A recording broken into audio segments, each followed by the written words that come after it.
My son wakes up every single morning and gets high. Today on an all-new Dr. Phil, from varsity athlete and class president to this. I want Dr. Phil to change their views on marijuana, the benefits. Before the show, he went missing. He says he's in Mexico and the cops pulled him over. I don't need Dr. Phil. Come here to the show, son. What happens You had a little trouble getting here. when he finally shows? Who pistol whipped you? It was this random dude, bro. Came up, he pulled a pistol out. I'm not scared of that. You realize you can get shot. I was handling business, bro. What's your business, bro? Today's going to be a changing day in your life. You've never had anybody working harder to bring you to the threshold of change than right now.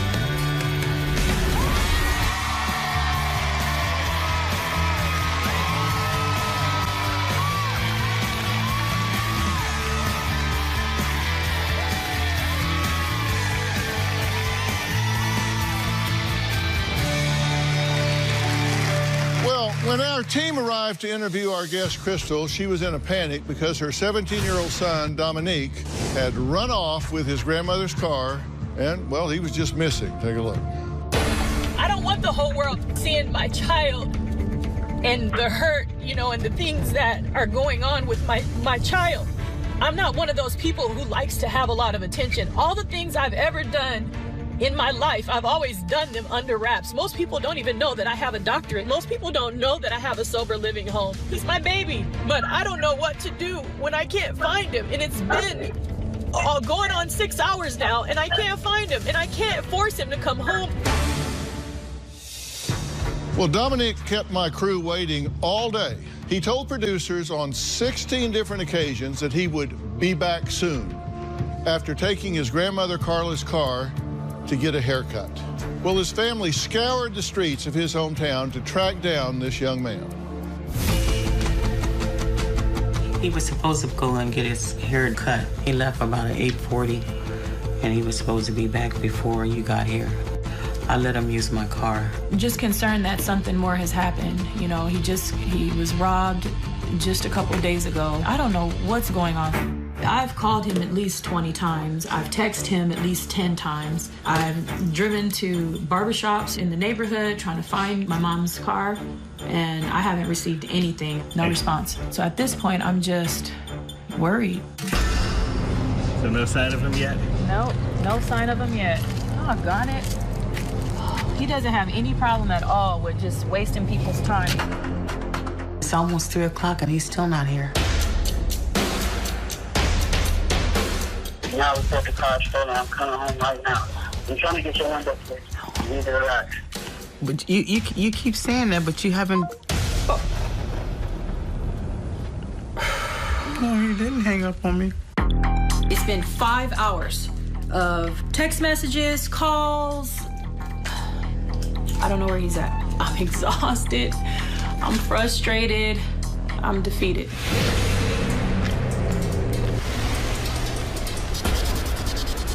I'm gonna have to literally drive up and down streets to see if I see my mom's truck. It is my worst nightmare. We've been waiting for 11 hours for Dominique, and he still haven't made it here, and it's ridiculous. We're hoping and praying that he'll go see Dr. Phil, so he needs it. I woke up at 4:30 this morning just to check on my guests and see if they were able to make their flight, but Dominique was still missing. He had not come home.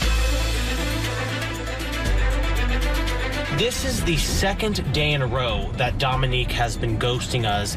We're parked outside of Dominique's grandparents' house. I'm gonna actually text him right now and see if he's still gonna get here at 7 p.m. How long are you willing to wait before you do call the police? I'd give him till later on tonight. Hopefully he'll be home, like he said, so he can get on the plane and get going. Michael told me that if Dominique does not come back to their house tonight, he's calling the police and reporting the car stolen.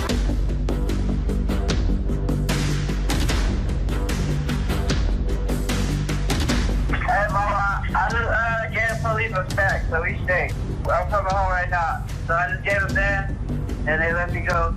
They gave me a warrant to cross the border, so I'm crossing right now.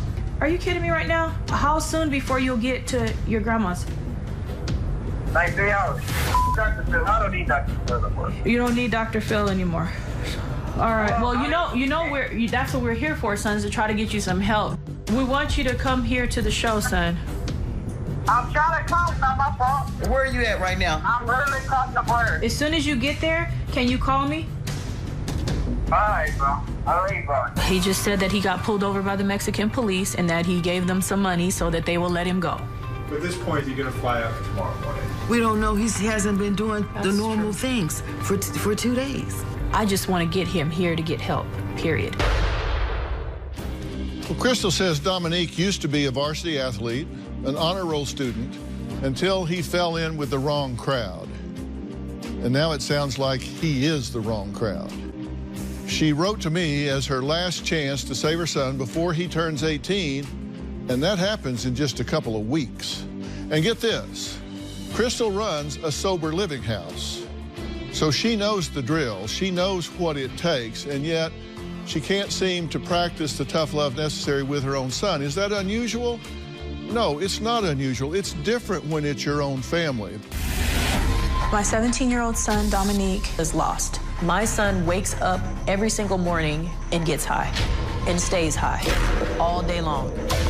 It has changed his life. If he does not have marijuana, he uses the vape as a substitute. My son tells me all the time, Mom, I'm a pothead, get used to it. As far as I know, he's small-time dealing marijuana. My son was an amazing kid growing up. I raised him in the church. He has a beautiful singing voice. His grades, principals list, 8th grade class president, an amazing basketball player. He's been blessed with so many talents. He's squandering them away. When he was young, he thought weed was dumb, and now he can't live without it.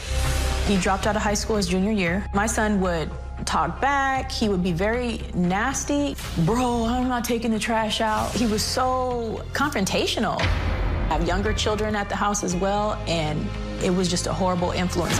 8 months ago, I had to have him move with my mom because it was just too much. Dominique's confused and manipulative.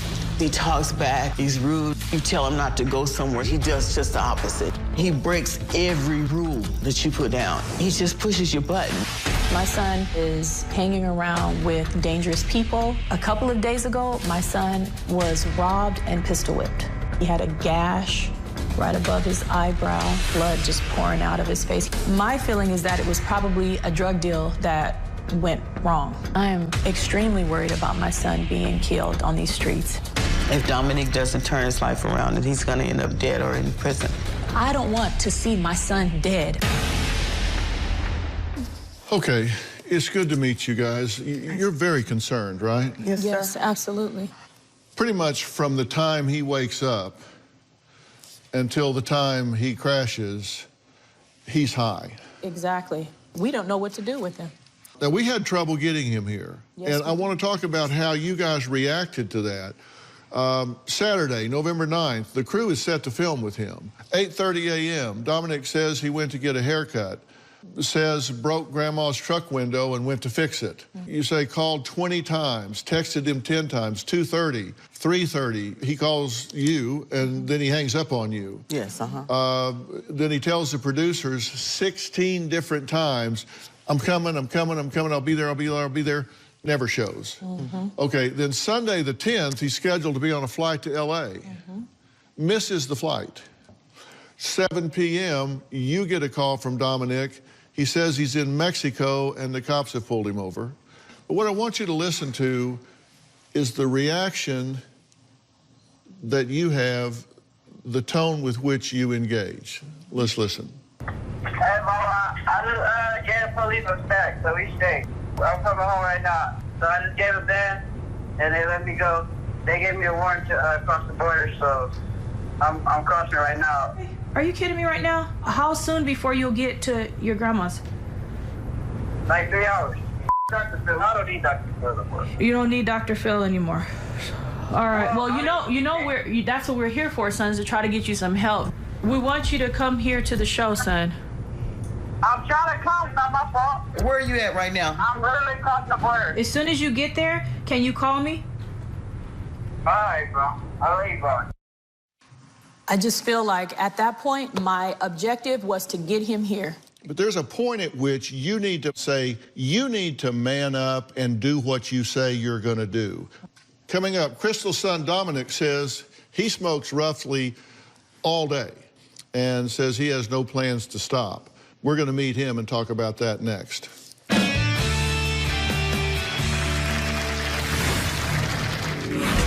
Whenever I'm feeling bad, just roll up a blunt. Woo! One hit, like I'm already feeling that. We were having trouble tracking you down for 3 days. What was happening with you? I had to handle business. I had to make this a little extra bread. That's all you need to know, bro. And later, who pistol whipped you? It was this dude, random dude, bro. Came up, he pulled a pistol out. I'm not scared of that. Did you realize you can get shot? Yeah, and die. Friday. An unbelievable tale of lies and foul play. A father's murder. His then-wife murdered him. Then she tricked everyone into believing he was still alive. A wife's deception. My son was receiving emails that he thought were coming from his father. A son's guilt. I'm not sure if I could have stopped it, but at least I could have tried. Grief is not a mental illness. To get your head up and realize there's work left to be done here. Friday. Then on Monday, if her husband doesn't address his OCD. He can't shower. He can't brush his teeth. You say he doesn't have time. He has no job. He has no responsibility, but he has no time to take a shower. That's Monday. I have a sober living home where we help women with children who are suffering from substance abuse issues. It's been really hard to figure out exactly what to do with my son in this situation. I've taken away his car twice already. So I've tried to discipline him, but I do feel that at times I think I enable him. I see the pain that comes from substance abuse, so I feel like I can't turn my back on him. To be honest, I'm so scared to let my son hit rock bottom. Do you know if he's purchased weed since he got here? Yes. And when? Last night. Where'd you get the money? From me. I'll tell you exactly what happened. He has... Okay, now, hold on. Oh. Hold on. Wait a minute. Wait a minute. Because you were getting ready to give me a 4th of July speech. No. You gave an addict money last night. Okay. Now, what were you going to say? He has been handled by a transporter since he's been here. And they had contacted me and said that he was sick. Transporter did not tell you to give him money for weed. Don't tell me he did, or I'll have him come out here and he'll tell you straight up he damn sure didn't, because I've known him for years and he did not. I never said that he said to buy him weed. Do not imply that he did. I wasn't implying that he said that. Okay, I just want to be clear. Yeah. When we arrived at Dominic's parents' house with a transporter, we found him in his bedroom getting ready to smoke some more dope and bragging about his exploits. Take a look. I use every morning, bro. Yeah, bro, help me with my anxiety. Whenever I'm feeling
bag, just roll up a blunt.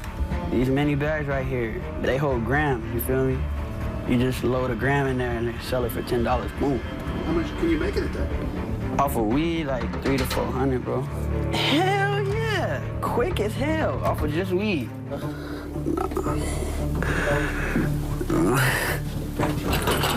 I'm just getting the matches out the car. I'm smoking in the car like a... Whose car is that?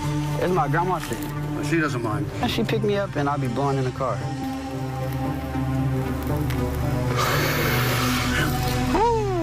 One hit, like I'm already feeling that. You got a baby out here. Hell yeah. You need diapers as we speak right now. So are you doing your part? Are you trying to help? Hell yeah. I'm trying, bro. We were having trouble tracking you down for 3 days. What was happening with you? Y'all just got me on a bad weekend. One of the most busiest weekends, the most important weekends. I had to handle business. I had to make this little extra bread. That's all you need to know, bro. Pistol with me, bro. If I had my gun, I would have just aired the whole out, but I have my gun. Dr. Phil need to talk to my grandma about letting me smoke in the garage. I want Dr. Phil to change their views on marijuana, how it's used, the effects, the benefits, everything, bro. So basically what I got is this pill, bro, and I got a lot of these, bro. All right? And, you know, I'm gonna just take it out the bag. The Mexicans got it for me, bro. They got me about 1,000 of these, bro. You hear me? Bro, I got stopped by 2 border patrol. Car smell like weed, bro. Everything, bro. All the pills was in my hoodie. Tony, ready to go? Yeah. All right, let's hit it. Come on. Yes, sir, of course. Okay, well, you had a little trouble getting here. Yeah. What was the problem? I was handling business, bro. Well, what's your business, bro? I sell drugs. You sell drugs? Hell yeah. On a big day, what kind of business do you do? How much money can you make on a really big day? On a good day from weed or just like... All of it. Damn, you can make $500 to $1,000 a day, bro. Easily. Yeah. And you do that on a fairly regular basis, bro. Right? Yeah. Your customers are just on the street, just people that you know. Well, yeah, usually I don't say to nobody I don't know, you feel me? It could be people that are your age that you run with, or it could be people that they know, or they're big brothers or whatever. So, I mean, just people that are in your circle, though. Yeah. And where do you get your supply? Well, just from, you feel me, some people that's close to me. You said you were just in Mexico. You got pills in Mexico? Yeah, I got all types of bro. But you got it from Mexico? Yeah, but I ain't even finna speak too much on that, you feel me?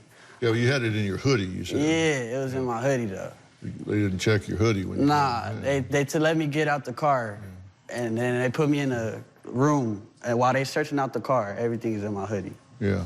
All right, we're going to take a break. Coming up, Dominic told something to our transporter that was very revealing, in addition to what he's been revealing so far. We're going to find out what that is next, and I have some questions for his mother. We'll be right back.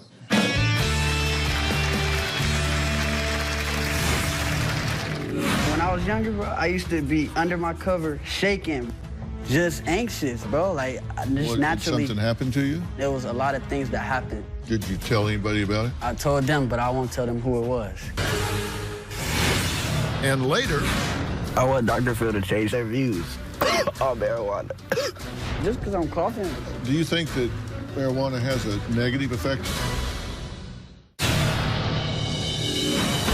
In the state of Arizona, smoking marijuana as well as selling marijuana is illegal. I am unwilling to call the police on my child. This isn't a fair world. And me, in my culture, and me being an African-American woman, having an African-American son, I would never call the police because I'm already scared to death of him just driving while being a black boy. But on the other hand, with the decisions he's making, he just might put his own self in the system. But as a mother, I can't carry that. Who pistol whipped you? I don't mean names or anything. Just, was it somebody you doing business with, or? It was this dude, random dude, bro. The dude comes up to me and he asks me, do you have an 8th? So that's when, after that, I said yes. He talking about, come over here to my sister's car, you feel me? She parked right here, da-da-da-da-da. She got the money, whatever. Walk to the car, nobody saying nothing. I'm just standing there with my backpack on. A dude was creeping from the side, feel me?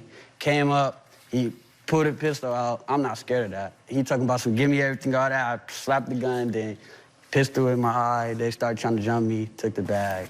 Police came. You weren't afraid of the gun? Yeah, I'm not scared of no gun. You know they kill you, right? Yeah. I done used them before. But I'm saying, like, I'm not scared of them at all, bro. Yeah. But you realize you can get shot? Yeah, and die. Yeah. And die. And why doesn't that bother you? You're not finna feel nothing no more, bro. You probably don't feel much now, do you? You Yeah. stay high all the time. Yeah, and then when I'm high, I don't really feel nothing. Why do you think you smoke marijuana so much? It helps me with my anxiety and depression. And when I was younger, bro, I used to be under my cover shaking, bro, for no reason, not knowing why I'm shaking, feeling weird feeling. I used to tell my mom, my stomach hurts, my stomach hurts. She used to sit up here and get hella overwhelmed for no reason because she don't know what's wrong with me. You know that, when I was younger. Yeah, she used to say, my stomach, my insides hurt. Like, I used to, like, describe, like, my insides hurting.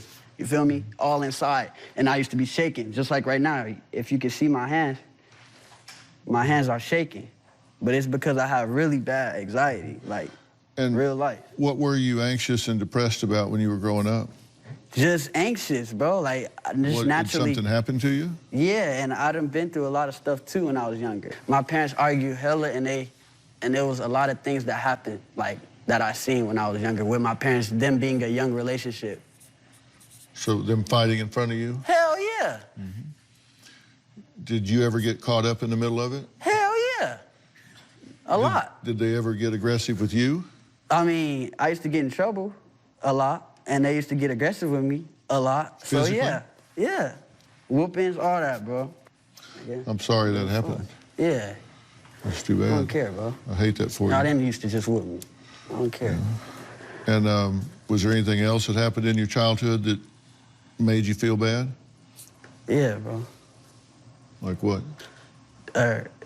Actually, Bro, I was touched when I was younger, bro. By?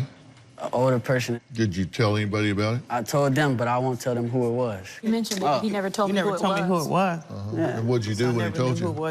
I tried to talk to him. I tried to get him counseling. I took him to get therapy. Yeah, counseling don't work for me. He does. Weed is my counseling, bro. Marijuana doesn't have a negative effect on school. So what grade are you in? I'm a junior, but I don't go to school.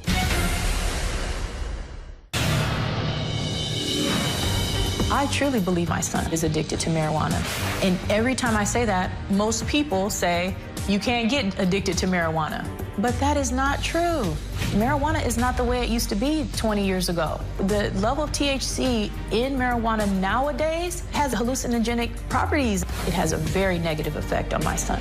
I am so concerned about his brain. I'm sure it's going to have some sort of long-term effect. It's scary. Well, Crystal and her mother, Carla, are worried that Dominic's path of smoking and vaping marijuana, dealing drugs, could leave him dead or in jail. Dominic says he just wants his family to see the health benefits of marijuana. I don't know why you're doing this. Like, I want Dr. Phil to change their views on marijuana, how it's used, the effects, the benefits, everything, bro. Like, just because I'm coughing, like, damn, this strong, bro. Like, yeah. Like, looks very medicinal. Right. Yeah, I'm a cough. Do you think that marijuana has a negative effect on you at all? It has negative effects on everybody. All you got to do is look it up. What kind of negative effects does marijuana have on you, the THC? Like tiredness, maybe, I guess, and maybe the lung effects. So what grade are you in? I'm a junior, but I don't go to school. But the reason why I don't go to school is not because of marijuana. Yeah. The reason why I don't go to school is because I was in classes that was way too hard. So it doesn't have a negative effect on school, but you're not in school. Yeah, and it doesn't have a negative effect on school. Marijuana doesn't have a negative effect on school. I want to introduce somebody to join this conversation right now. This is Dr. Hans Breiter. He is a psychiatrist at Northwestern Medicine in Chicago.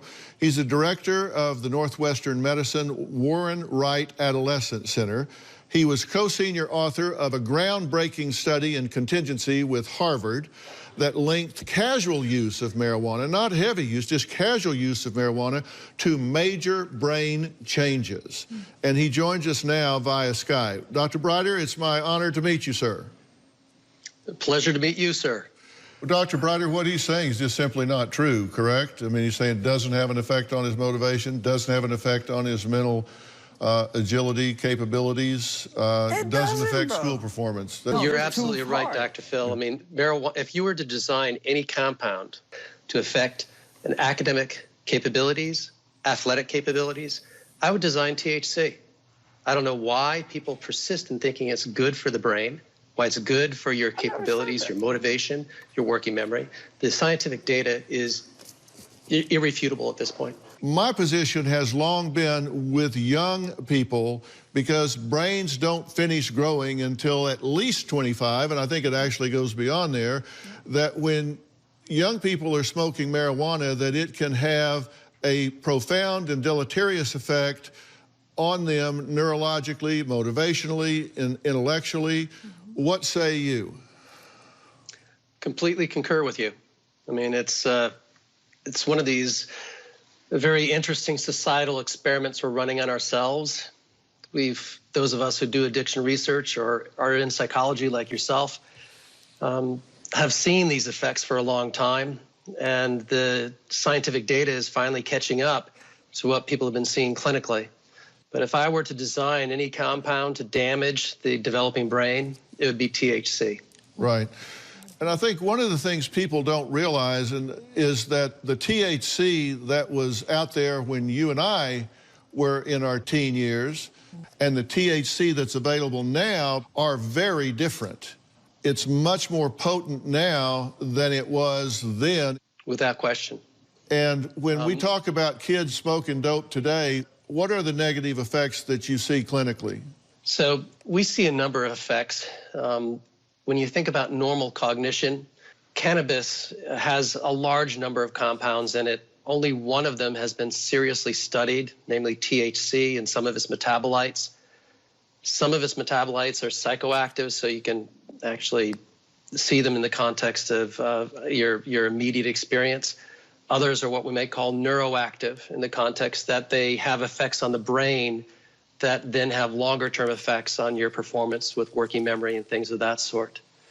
In terms of normal cognition, and I mean cognition having to do with how you think and how you feel, cannabis, and THC in particular, affects the reward system of the brain, which is at the core of your agency, what makes you you, gives you your sense of free will, your sense of an ability to make judgments and decisions and to run your life and to be the owner of your life. It also affects working memory, and working memory can be thought about as, in a sense, the backbone of your mind. Working memory allows us to speak like we're doing now. Working memory allows us to think and make logical decisions, to plan into the future, to think about what we're going to do the next day, to think about our societal obligations and our familiar interactions. As it turns out, longitudinal studies where people looked at how working memory and IQ worked, and there was about an 8-point decrease in IQ in at least one study. Cannabis is not a good compound in the developing brain. We see increased suicidality. There was a 7-fold increase in suicidality, actual suicide attempts. We see an increase in psychosis. We see an increase in anxiety, increase in depression. People claim it's helpful for PTSD, but again, another Veterans Administration study showed that there's an increase in PTSD symptoms when you actually use cannabis. Cannabis is often a compound that is a companion drug to other drugs that are used. So across the board with regard to mental health, it's very hard to make the case that in the developing brain, adolescents from age 12 to 26, that cannabis is a positive thing from the mental health angle or from the normative cognition angle. And keep in mind, when we talk about Dominic, the family talks about the fact that, you know, a number of things changed. His school performance went down. He seemed to have less motivation. When we talk about school performance going down, this is a direct effect of working memory. When we talk about motivation, this is a direct effect of agency and affecting the reward system. Yeah, no doubt. All right, we're going to take a break. When we come back, a young woman wants to warn Dominic about how vaping landed her in the ICU, and then I've got some hard questions for Mom here.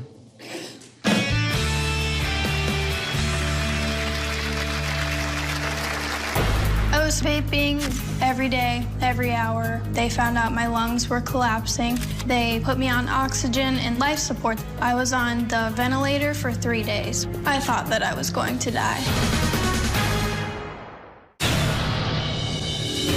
We're going to begin with America's vaping crisis. The number of lung injuries and deaths related to the use of e-cigarettes is on the rise locally and nationally. That's why they're asking everyone to stop vaping until they can figure out what's causing all of this. Those patients who survive and recover in the short term may have long-term consequences from this. Well, Reese says she's lucky to not be a vaping death statistic after her experience left her on life support. I started vaping when I was 18 for nicotine reasons, and then after that was the THC cartridges. I thought it was a safer alternative to smoking cigarettes.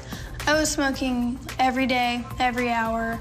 About 3 months ago, I developed flu-like symptoms. I was throwing up. And that's where they found fluid in my lungs and diagnosed me with pneumonia. I was hospitalized and treated with antibiotics, which were actually making me sicker. And they found out my lungs were collapsing. They put me on oxygen and life support. I was on the ventilator for 3 days. I thought that I was going to die. I was diagnosed with hypersensitivity pneumonitis, which is a lung disease where your lungs become inflamed when you inhale dust, chemicals, any kind of smoke. My lungs collapsed because of the vaping. The doctors found out that it was a chemical that wasn't supposed to be inhaled that was being put in these cartridges called vitamin E. I was in the hospital 9 days total. I will have lifelong issues from this. I will have to see a pulmonologist for the rest of my life. This is called a spirometer. It's what I use to strengthen my lungs. I inhale. I nearly died from vaping. Well, joining us in the audience is Reese and Susie. Reese, you saw no issues with doing this whatsoever, right? Oh, absolutely. Even if the signs aren't outwardly, they are happening internally. I wouldn't wish that on anyone. It was you, right? It was you who went? Yeah. So who was you buying cartridges from? From a friend. You actually wound up in the hospital with some bad weed, Yeah, correct? hell yeah. So and I learned my lesson. Both of you have been in the hospital. Yeah. And you were on a ventilator for how many days? 3 days. There's no negative things in it if you're getting it from the dispensary. That's what I'm trying to tell you. You're selling it and you're not a dispensary. No, of course, but I'm saying I wouldn't smoke nothing. I'm saying now that I know that, I wouldn't smoke nothing that I get from somebody else, bro. You wouldn't smoke what you sell? No. Oh. But wow. Susie, how scary is it to see your daughter? Just seeing those pictures, you know, of Reese in the ICU, she was paralyzed. They gave her a drug that paralyzed her and her hands had to be tied down. You know, just seeing her like that was just heartbreaking. I feel so bad for your mom, sir. I really do. Your mom is fighting for you. Dr. Phil is fighting for you. Everybody here, your grandma, Reese and I, other people, all these staff, you know, are doing this just for you. Hold on, I'm not quite finished yet. And people, you know, and I get it, you know, there's nothing that I can say that's going to convince you otherwise, but just seeing Reese almost dying in the hospital was so hard on our whole family. Y'all buying dank vape for $15. You're not here to give advice, trust me. We'll be right back.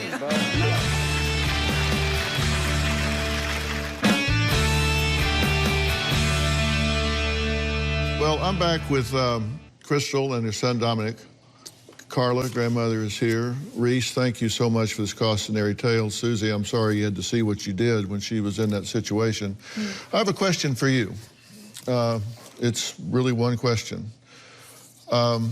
Your mother has asked for my advice, and my advice to her is that she arrange for and precipitate you going into a very serious dual diagnosis treatment program to help you get off of this dependency you have on marijuana and deal with some of the psychological issues that have been left unattended to throughout your life.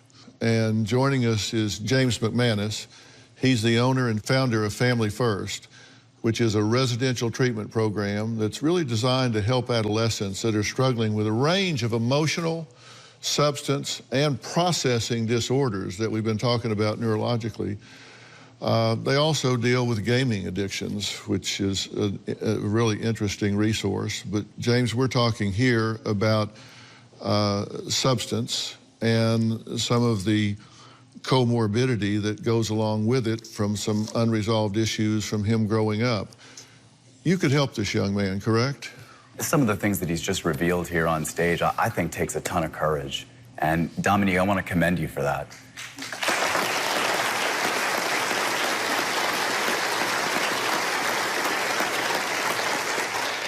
I think you're a brave young guy to even come out here. And we're here to help you, man. We can. And Dr. Phil has offered that to your family. What do you think about what we're saying to you? I'm not going, bro. I'm not going. I don't need to go. I don't want to be sober. Okay. I predicted that. Here's the thing. I'm going to go move in with my boys, bro. That's what I'm going to do. Here's the thing. Shout out my boys. You're in a position where you can compel him to go. And my advice to you is that you do exactly that. If I were you, I would get the help. Are you prepared to do what you have to do?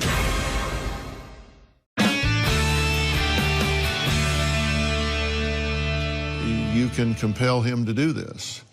And if he still resists that and doesn't want to do it, then I would tell you that it's time to let him go to jail.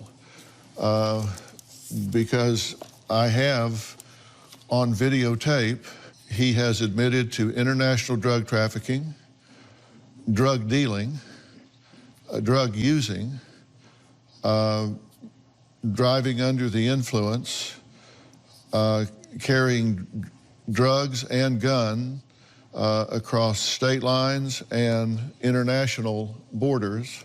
He's also dealing drugs to minors, which he's confessed to on tape, and I was very careful to ask him all of those questions. And he was very cooperative in confessing to 8 or 9 felonies here. If I were you, I would get the help. And if you don't get the help, then it's time for him to be accountable, and you know that. Are you prepared to do what you have to do? This is the moment. This is the threshold. And this is what we're here for. So thank you. And yes, thank you so much. All right. Well, Michael, I'm going to let you and James and this family go backstage, and you guys can talk back there. Thank you.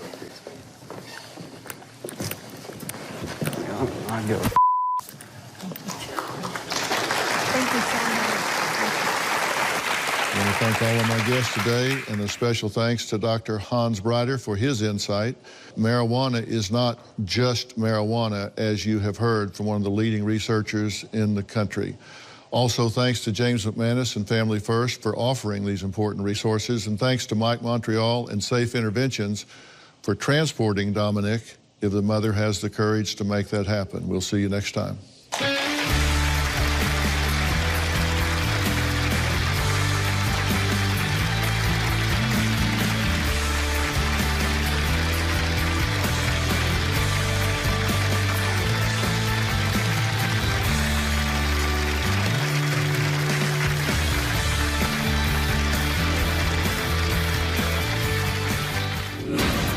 So what they've decided is to send you to Family First. That program's in Florida. It's just outside of Miami. We're going to be leaving here and basically get